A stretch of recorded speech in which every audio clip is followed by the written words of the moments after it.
Operation Sindoor. ಸ್ನೇಹಿತರೆ, ನಮ್ಮ video ನೋಡುತ್ತಿದ್ದರೆ ದಯವಿಟ್ಟು ನಮ್ಮ ಚಾನೆಲ್ ಅನ್ನು ಸಬ್ಸ್ಕ್ರೈಬ್ ಮಾಡಿ. ನಿಮ್ಮ ಬೆಂಬಲವೇ ನಮ್ಮ ಶಕ್ತಿ. ಪ್ರತಿಯೊಂದು ಸಬ್ಸ್ಕ್ರಿಪ್ಷನ್ ನಮ್ಮನ್ನು ಇನ್ನಷ್ಟು ಉತ್ತಮ ವಿಷಯಗಳನ್ನು ತಯಾರಿಸಲು ಪ್ರೇರೇಪಿಸುತ್ತದೆ. ಹಾಗಾಗಿ ಸಬ್ಸ್ಕ್ರೈಬ್ ಮಾಡುವುದನ್ನು ಮರೆಯಬೇಡಿ.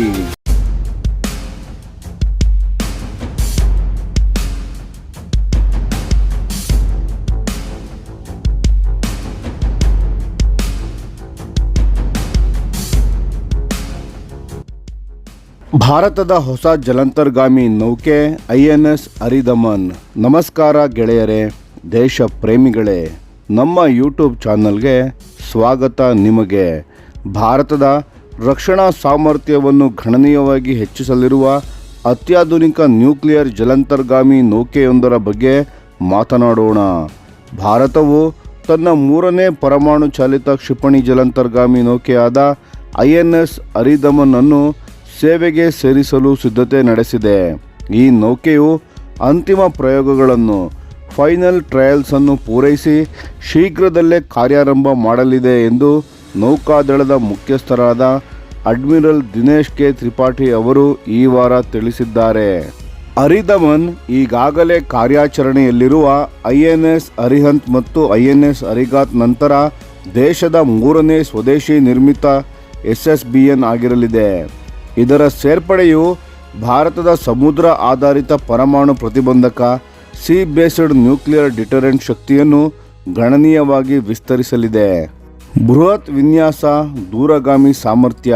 ಅರಿದಮನ್ ಅನ್ನು ಅದರ ಹಿಂದಿನ 2 ನೌಕೆಗಳಿಗಿಂತ ಹೆಚ್ಚಿನ ದೂರಗಾಮಿ ಪರಮಾಣು ಸಮರ್ಥಿತ ಕ್ಷಿಪಣಿಗಳನ್ನು ಸಾಗಿಸಲು ವಿನ್ಯಾಸಗೊಳಿಸಲಾಗಿದೆ. ಇದು ಭಾರತದ ಖಚಿತ ದ್ವಿತೀಯ ದಾಳಿಯ ಸಾಮರ್ಥ್ಯ, ಅಶ್ಯೂರ್ಡ್ ಸೆಕೆಂಡ್ ಸ್ಟ್ರೈಕ್ ಕೇಪಬಿಲಿಟಿ ಎಂಬ ಪರಮಾಣು ಸಿದ್ಧಾಂತಕ್ಕೆ ಬಲ ನೀಡುತ್ತದೆ. ವಿಸ್ತೃತ ವಿನ್ಯಾಸ. ಹೊಸ ವಿನ್ಯಾಸದ ಕಾರಣ ಇದು ಹೆಚ್ಚುವರಿ K4 ಜಲಾಂತರ್ಗಾಮಿ ಉಡಾವಣಾ ಬ್ಯಾಲಿಸ್ಟಿಕ್ ಕ್ಷಿಪಣಿಗಳನ್ನು K4 submarine launched ballistic missiles ಅನ್ನು ಸಾಗಿಸಬಲ್ಲದು. ಇದರ ವ್ಯಾಪ್ತಿ. ಈ ಕ್ಷಿಪಣಿಗಳು ಸುಮಾರು 3500 ಕಿಲೋಮೀಟರ್ಗಳಷ್ಟು, ಅಂದರೆ 2174 ಮೈಲುಗಳ ವ್ಯಾಪ್ತಿಯನ್ನು ಹೊಂದಿವೆ. ಅರಿದಮನ್ನ ಗಾತ್ರ ಸುಮಾರು 7000 ಟನ್ಗಳಷ್ಟು ತೂಕವನ್ನು ತೂಗುತ್ತದೆ ಮತ್ತು ಸುಮಾರು 125 ಮೀಟರಷ್ಟು ಉದ್ದವಿದೆ. ಇದರ ತಂತ್ರಜ್ಞಾನ.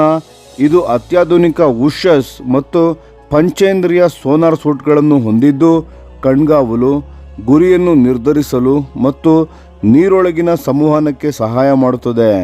ಟಾರ್ಪಿಡೋಗಳ ವಿರುದ್ಧ ರಕ್ಷಣೆಗಾಗಿ Rafale broadband expandable counter measures ಅನ್ನು ಇದು ಒಳಗೊಂಡಿರುತ್ತದೆ. ಪರಮಾಣು ತ್ರಿವಳಿ ನ್ಯೂಕ್ಲಿಯರ್ ಟ್ರಯಾಡ್ ಬಲವರ್ಧನೆ. ಅರಿದಮನ್ನ ಸೇರ್ಪಡೆಯು ಭಾರತದ ಪರಮಾಣು ತ್ರಿವಳಿ ಗುರಿಯಲ್ಲಿ ನೆಲ, ವಾಯು ಮತ್ತು ಸಮುದ್ರದಿಂದ ಪರಮಾಣು ಅಸ್ತ್ರಗಳನ್ನು ಉಡಾಯಿಸುವ ಸಾಮರ್ಥ್ಯ ಮತ್ತೊಂದು ಪ್ರಮುಖ ಹೆಜ್ಜೆಯಾಗಿದೆ. SSBNಗಳು ಈ ತ್ರಿವಳಿಯ ಅತ್ಯಂತ ಹೆಚ್ಚು ಬದುಕುಳಿಯುವ ಸಾಮರ್ಥ್ಯದ ಅಂಗವೆಂದು ಪರಿಗಣಿಸಲಾಗುತ್ತದೆ, ಏಕೆಂದರೆ ಅವುಗಳ ರಹಸ್ಯ ಮತ್ತು ಸಹಿಷ್ಣುತೆಯಿಂದಾಗಿ ದೀರ್ಘಾವಧಿಯವರೆಗೆ ಅವು ಸಮುದ್ರದಲ್ಲಿ ಕಣ್ಮರೆಯಾಗಿರಲು ಸಾಧ್ಯ. 3ನೇ SSBN ಸೇವೆಗೆ ಸಿದ್ಧವಾಗುತ್ತಿದ್ದಂತೆ ಭಾರತವು ಯಾವುದೇ ಸಮಯದಲ್ಲಿ ಕನಿಷ್ಠ 1 ಪರಮಾಣು ಶಸ್ತ್ರಸಜ್ಜಿತ ಜಲಾಂತರ್ಗಾಮಿ ನೌಕೆಯನ್ನು ಕಣ್ಗಾವಲಿನಲ್ಲಿ ಇಡುವ ತನ್ನ ಸಾಮರ್ಥ್ಯವನ್ನು ಸುಧಾರಿಸಿಕೊಳ್ಳುತ್ತಿದೆ.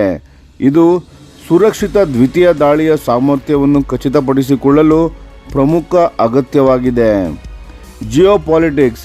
ಮಲಕ್ಕಾ ಜಲಸಂಧಿಯ ಮೇಲೆ ಕಾರ್ಯತಂತ್ರದ ಪರಿಣಾಮ. ಭಾರತದ ಈ ವಿಸ್ತರಿಸುತ್ತಿರುವ ಬ್ಯಾಲಿಸ್ಟಿಕ್ ಕ್ಷಿಪಣಿ ಜಲಾಂತರ್ಗಾಮಿ ನೌಕೆಗಳ ನೌಕಾಪಡೆಯು ಮಲಕ್ಕಾ ಜಲಸಂಧಿಗೆ ಸಂಬಂಧಿಸಿದಂತೆ ಕಾರ್ಯತಂತ್ರದ ಪರಿಣಾಮಗಳನ್ನು ಸಹ ಹೊಂದಿದೆ. ಈ ಕಿರಿದಾದ ಸಮುದ್ರ ಮಾರ್ಗವು ಚೀನಾದ 60%ಕ್ಕಿಂತ ಹೆಚ್ಚು ಸಮುದ್ರ ವ್ಯಾಪಾರ ಮತ್ತು ಸುಮಾರು 80% ತೈಲ ಆಮದುಗಳಿಗೆ ಪ್ರಮುಖ ಮಾರ್ಗವಾಗಿದೆ. ಈ ಸ್ಟ್ರೈಟ್ ಆಫ್ ಮಲಕ್ಕಾ. INS ಅರಿದಮನ್ ಪ್ರಾಥಮಿಕವಾಗಿ ಪರಮಾಣು ಪ್ರತಿಬಂಧಕ್ಕಾಗಿ ನಿರ್ಮಿಸಲಾಗಿದ್ದರೂ ಇದು ದೀರ್ಘಕಾಲದವರೆಗೆ ನೀರಿನ ಅಡಿಯಲ್ಲಿ ಇರಲು ಮತ್ತು ಪೂರ್ವ ಹಿಂದೂ ಮಹಾಸಾಗರದಲ್ಲಿ ರಹಸ್ಯವಾಗಿ ಕಾರ್ಯನಿರ್ವಹಿಸಲು ಸಾಧ್ಯವಾಗುತ್ತದೆ. ಇದು ಆ ಪ್ರದೇಶದಲ್ಲಿ ಭಾರತದ ನೌಕಾ ಅಸ್ತಿತ್ವವನ್ನು ಹೆಚ್ಚಿಸುತ್ತದೆ. ಯಾವುದೇ ಬಿಕ್ಕಟ್ಟಿನ ಸಮಯದಲ್ಲಿ ಭಾರತದ ಈ ಪರಮಾಣು ಚಾಲಿತ ಜಲಾಂತರ್ಗಾಮಿ ನೌಕೆಗಳು ಚೀನಾದ ನೌಕಾಪಡೆಯ ಹಿಂದೂ ಮಹಾಸಾಗರದ ಪ್ರವೇಶವನ್ನು ಜಟಿಲಗೊಳಿಸಬಹುದು.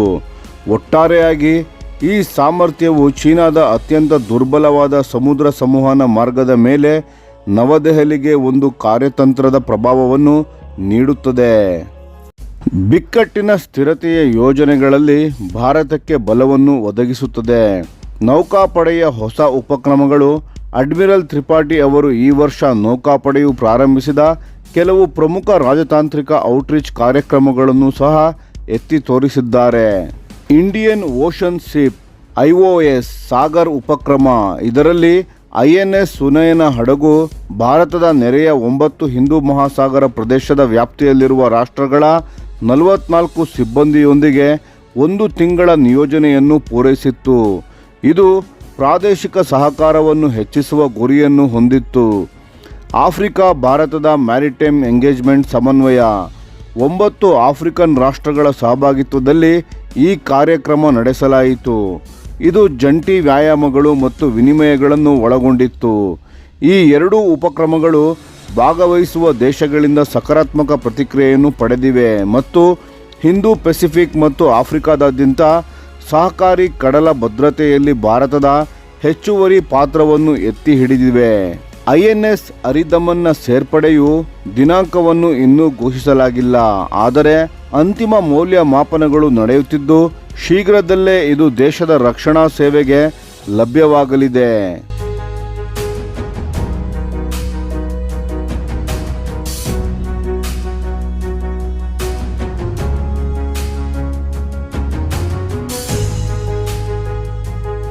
ಭಾರತೀಯ ನೌಕಾಪಡೆಯ ಯುಟಿಲಿಟಿ ಹೆಲಿಕಾಪ್ಟರ್ ಮ್ಯಾರಿಟೈಮ್ ಚೊಚ್ಚಲ ಹಾರಾಟಕ್ಕೆ ಸಿದ್ಧ.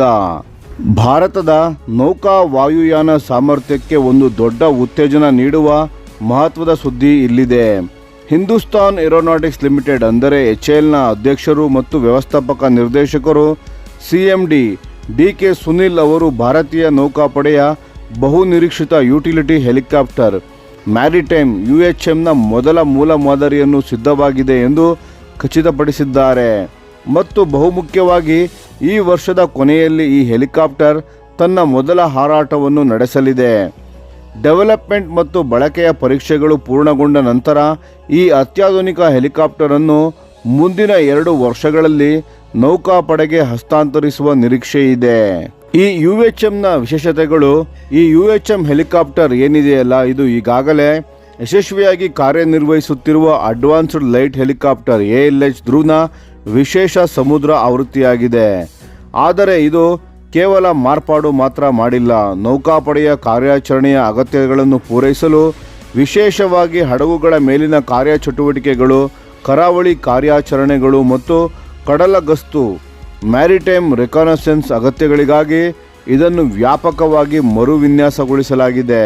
ಹಳೆಯ ಪ್ಲಾಟ್ಫಾರ್ಮ್ಗಳನ್ನು ಬದಲಾಯಿಸಲು ಆಧುನಿಕ ಲೈಟ್ ಹೆಲಿಕಾಪ್ಟರ್ ನೌಕಾಪಡೆಗೆ ತುರ್ತಾಗಿ ಬೇಕಾಗಿದೆ. ಈ UHM ನೌಕಾಪಡೆಯ ಬೆಂಬಲ ಮತ್ತು ಕಡಲ ಜಾರಿ ವ್ಯವಸ್ಥೆಯನ್ನು ಹೆಚ್ಚಿಸುವಲ್ಲಿ ಪ್ರಮುಖ ಹೆಜ್ಜೆಯಾಗಿದೆ. ನೌಕಾಪಡೆಯ ಅಗತ್ಯಗಳಿಗೆ ತಕ್ಕಂತೆ ವಿಶೇಷ ವಿನ್ಯಾಸ. HALನ CMD ಸುನಿಲ್ ಅವರು ತಿಳಿಸಿದಂತೆ ಮೂಲ ಮಾದರಿ ಈಗಾಗಲೇ ರೂಪುಗೊಂಡಿದ್ದು ಹಾರಾಟ ಪರೀಕ್ಷೆಗಳತ್ತ ಮುನ್ನುಗ್ಗುತ್ತಿದೆ. ಸಮುದ್ರದಲ್ಲಿನ ನಿಯೋಜನೆಗೆ ನಿರ್ದಿಷ್ಟವಾದ ಹಲವಾರು ವಿನ್ಯಾಸ ಸುಧಾರಣೆಗಳನ್ನು ಇದು ಒಳಗೊಂಡಿದೆ. ಮಡಚಬಹುದಾದ ಮುಖ್ಯ ರೋಟರ್ ಬ್ಲೇಡ್ಗಳು ಹಡಗುಗಳ ಡೆಕ್ಗಳ ಮೇಲೆ ಮತ್ತು ಸಣ್ಣ ನೌಕಾ ಹಡಗುಗಳಲ್ಲಿ ಸಂಗ್ರಹಿಸಲು ಇದರ ಜಾಗವನ್ನು ಕಡಿಮೆ ಮಾಡಲು ಈ ಹೆಲಿಕಾಪ್ಟರ್ ಮಡಚಬಹುದಾದ ಮುಖ್ಯ ರೋಟರ್ ಬ್ಲೇಡ್ಗಳನ್ನು ಹೊಂದಿದೆ. ಇದು ಹ್ಯಾಂಗರ್ ನಿರ್ವಹಣೆಯನ್ನು ಬಹಳ ಸುಲಭಗೊಳಿಸುತ್ತದೆ. ಮಡಚಬಹುದಾದ ಹಿಂಭಾಗದ ಬೂಮ್ ಫೋಲ್ಡಿಂಗ್ ಟೈಲ್ ಬೂಮ್ ಇದರ ಸಂಗ್ರಹಣೆಯ ಉದ್ದವನ್ನು ಮತ್ತಷ್ಟು ಕಡಿಮೆ ಮಾಡಲು ಮಡಚಬಹುದಾದ ಟೈಲ್ ಬೂಮ್ ಅನ್ನು ಸಹ ನೀಡಲಾಗಿದೆ. ಇದು ನಿಯೋಜನೆ ಮತ್ತು ಸಂಗ್ರಹಣೆಯನ್ನು ತ್ವರಿತ ಮತ್ತು ಸುರಕ್ಷಿತವಾಗಿಸುತ್ತದೆ. ಮರುವಿನ್ಯಾಸಗೊಳಿಸಿದ ಟೈಲ್ ವಿಭಾಗ ಹೆಲಿಕಾಪ್ಟರ್ನ ಹಿಂಭಾಗದ ವಿಭಾಗವನ್ನು ಹಡಗಿನ ಹ್ಯಾಂಗರ್ಗಳು ಮತ್ತು ಹೆಲಿಡೆಕ್ಗಳಿಗೆ ಸುಲಭವಾಗಿ ಹೊಂದಿಕೊಳ್ಳುವಂತೆ ಮರುವಿನ್ಯಾಸಗೊಳಿಸಲಾಗಿದೆ. ಇದು ನೌಕಾ ಕಾರ್ಯಾಚರಣೆಗಳಿಗೆ ಅಗತ್ಯವಿರುವ ವೇಗದ ಮತ್ತು ಪರಿಣಾಮಕಾರಿ ನಿರ್ವಹಣೆಗೆ ನಿರ್ಣಾಯಕವಾಗಿದೆ. ಸುಧಾರಿತ ಸಂವೇದಕಗಳು, ಸೆನ್ಸಾರ್ಸ್ಗಳು ಮತ್ತು ಕಾರ್ಯಾಚರಣೆಗಳು ಇದಲ್ಲದೆ ಈ ಹೆಲಿಕಾಪ್ಟರನ್ನು ಆಧುನಿಕ ನೌಕಾ ಸಂವೇದಕ ಸೂಟ್ನೊಂದಿಗೆ ಸಜ್ಜುಗೊಳಿಸಲಾಗುತ್ತಿದೆ. ಇದು ಕಡಲ ಗಸ್ತು ಮತ್ತು ಪರಿಸ್ಥಿತಿಯ ಅರಿವಿಗಾಗಿ ಮೂಗಿನ ಮೇಲೆ ಅಳವಡಿಸಲಾದ ಕಣ್ಗಾವಲು radar, nose mounted surveillance radar ಅನ್ನು ಒಳಗೊಂಡಿರುತ್ತದೆ. UHM ವಿವಿಧ ಕಡಲ ಕಾರ್ಯಾಚರಣೆಗಳನ್ನು ಬೆಂಬಲಿಸುವ ನಿರೀಕ್ಷೆಯಿದೆ. ಹುಡುಕಾಟ ಮತ್ತು ರಕ್ಷಣೆ, ಸರ್ಚ್ ಅಂಡ್ ರೆಸ್ಕ್ಯೂ, ಯುಟಿಲಿಟಿ ಸೇವೆ, ಚಲನೆ, ಸೀಮಿತ ಕಣ್ಗಾವಲು, ಲಿಮಿಟೆಡ್ ಸರ್ವಿಲೆನ್ಸ್ ಮತ್ತು ಸಣ್ಣ ಮಟ್ಟದ ಮೇಲ್ಮೈ ವಿರೋಧಿ ಕಾರ್ಯಾಚರಣೆಗಳು, ಆಂಟಿ ಸರ್ಫೇಸ್. ನೌಕಾಪಡೆಯ ಅಗತ್ಯತೆಗಳು ವಿಸ್ತರಿಸುತ್ತಿರುವ ಮತ್ತು ಹೆಲಿಕಾಪ್ಟರ್ಗಳ ಕೊರತೆಯು ಕಡಲ ಕಾರ್ಯಾಚರಣೆಗಳ ಮೇಲೆ ಪರಿಣಾಮ ಬೀರುತ್ತಿರುವ ಇಂತಹ ಸಮಯದಲ್ಲಿ UHM ಒಂದು ಪ್ರಮುಖ ಸ್ವದೇಶಿ ಪರಿಹಾರವನ್ನು ಪ್ರತಿನಿಧಿಸುತ್ತದೆ. HALನ ಈ ದೃಢೀಕರಣವು ದೇಶೀಯ ನೌಕಾ ಹೆಲಿಕಾಪ್ಟರ್ ಅಭಿವೃದ್ಧಿಯಲ್ಲಿ ಮುಂಚೂಣಿಯಲ್ಲಿದೆ. ಇದು ಆಮದು ಅವಲಂಬನೆಯನ್ನು ಕಡಿಮೆ ಮಾಡಿ ಮೇಕ್ ಇನ್ ಇಂಡಿಯಾ ಗುರಿಗಳನ್ನು ಬಲಪಡಿಸುತ್ತದೆ. ಈ ಸುದ್ದಿಯ ಬಗ್ಗೆ ನಿಮ್ಮ ಅನಿಸಿಕೆ ಏನು ಎಂಬುದನ್ನು, ಭಾರತದ ರಕ್ಷಣಾ ಸಾಮರ್ಥ್ಯಕ್ಕೆ ಇದು ಎಷ್ಟರ ಮಟ್ಟಿಗೆ ಸಹಾಯ ಮಾಡುತ್ತದೆ ಎಂದು ನೀವು ಭಾವಿಸುತ್ತೀರಿ? ನಿಮ್ಮ ಅಭಿಪ್ರಾಯಗಳನ್ನು ಕೆಳಗಿನ ಕಮೆಂಟ್ ಬಾಕ್ಸ್ನಲ್ಲಿ ನಮಗೆ ತಿಳಿಸಿ. ಧನ್ಯವಾದಗಳು.